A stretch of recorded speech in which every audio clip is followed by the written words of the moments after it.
في الفيديو ده هنتكلم عن السلطان مصطفى الأول، مصطفى المجنون.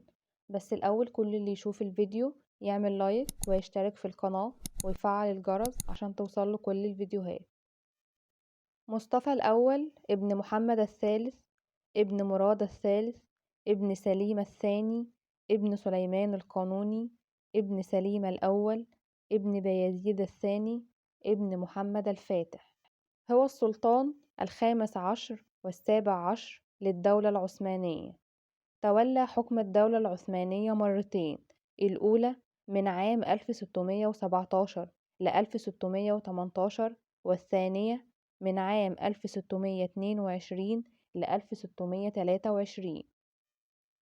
لم يقم أخوه السلطان أحمد الأول بإعدامه عند توليه الحكم مثلما فعل أسلافه.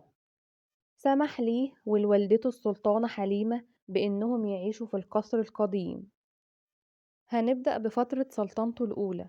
وفاة السلطان أحمد وهو في سن صغير تسببت في حدوث مشكلة كبيرة جدا ما شهدتهاش الإمبراطورية العثمانية قبل كده، لأن العديد من الأمراء كانوا غير مؤهلين للوصول إلى العرش.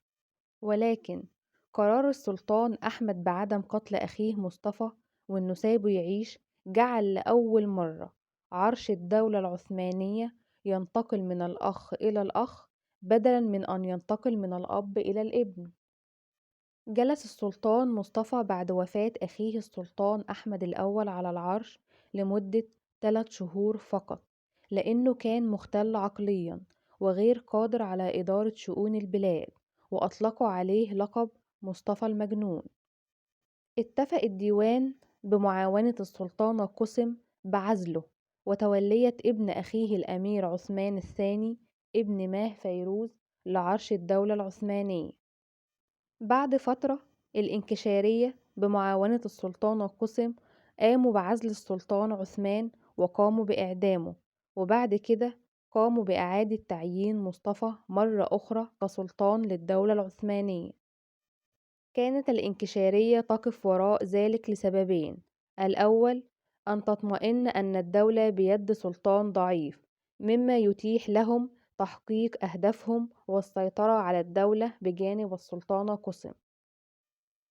والسبب التاني إن الدولة تعلم بجنونه فهيتم عزله وهيتم تعيين سلطان آخر، وبالتالي هيحصلوا على الكثير من الإكراميات. مصطفى فضل في الحكم المرة دي ما يقارب السنة و4 شهور بالظبط، وكان ما يزال مختل. كان بيمشي في رضهات القصر ينادي على ابن أخيه المقتول عثمان ويندبه. سبب جنون مصطفى إنه كان حبيس أقفاص الأمراء اللي ذكرتها في فيديو سابق موجود على القناة، تقدروا تشوفوه.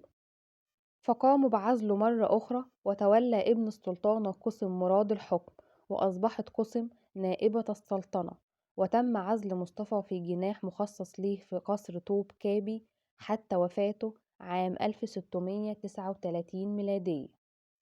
أتمنى يكون الفيديو عجبكم. استنوا الفيديو الجاي معايا أنا هنا علي في زي التاريخ ما بيقول، وما تنسوش الاشتراك في القناة.